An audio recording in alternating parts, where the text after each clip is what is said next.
and you could be traveling anywhere and you have your glasses and they just translate in real time in your ear. So it's wild. So I think people are going to need to choose what they want to focus on going forward. How do the developments that we've been talking about in AI intersect with social media and the platforms that most people use today? There's a future where there's generated images and generated text and maybe AI influencers. How does generative AI change how social media feels in the future? Yeah. I mean, I think that's a really deep one. There's already been one big shift, which is that social media started out as people primarily interacting with their friends. And now it is, at least half of the content is basically people interacting with creators or content that's not created by people who they kind of personally know. So we sort of already have that paradigm. And I think AI is probably going to accelerate that. It will give all these people additional tools, right? So your friends will create kind of funnier memes and more interesting content. That'll come from a lot of different ways. I think some of it will be, okay, your friends have glasses and they capture a bunch of stuff. And before they might have not been able to edit it to make it interesting, or maybe it was just too much work, or they didn't even realize that they captured something amazing. But now the AI is like, hey, I made this thing for you out of your content. And it's like, okay, that's awesome. People will enjoy that. Creators, obviously, kind of much more specialized skills are going to be able to use even more advanced AI tools to make more compelling content.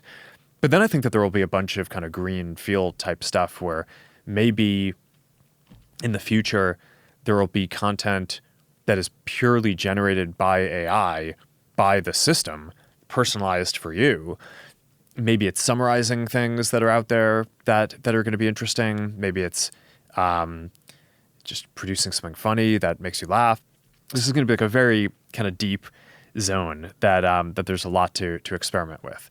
I know there are going to be AI creators as well as creators building AI versions of themselves. I mean, that's a thing that we just showed too at Connect is basically, I mean, if you're a creator, one of the big challenges is all right, there are only so many hours in the day, and your community probably has a nearly unlimited demand to interact with you, and you want to interact with them because you're trying to grow your community. I mean, that's both socially and from a business perspective. That's sort of, growing the community is an important part of what every creator does. So, okay, if we can make it so that each creator can basically make an AI artifact that their community can interact with, people will be clear that it's not the actual creator themselves, but it's almost like a piece of digital art that you're producing, like an interactive sculpture or something that it's like you train it to, here's the context that I want it to have, here's the topics I want it to communicate on, here's stuff that I want it to stay away from. You're giving your community something to interact with when you can't be there to kind of answer all the questions. And I think that's going to be super compelling. So there's all these interesting things, but I think AI, it's kind of like the internet in a way where it's probably going to change almost every field and almost every feature of every application that we use.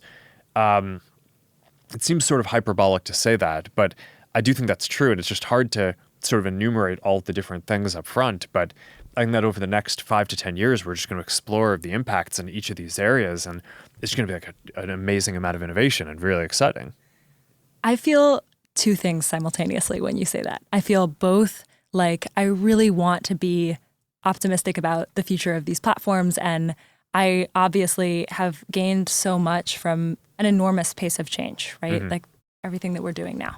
And what I actually feel is worried. I feel some specific concerns around the way that, I might communicate with an audience and the way that they might respond to that, or the way that human communication might change, but also more generalized, just sort of fear of the pace of change and worry. Yeah. And I don't think I'm alone in that feeling. Yeah, and you're supposed to be the optimist. I know.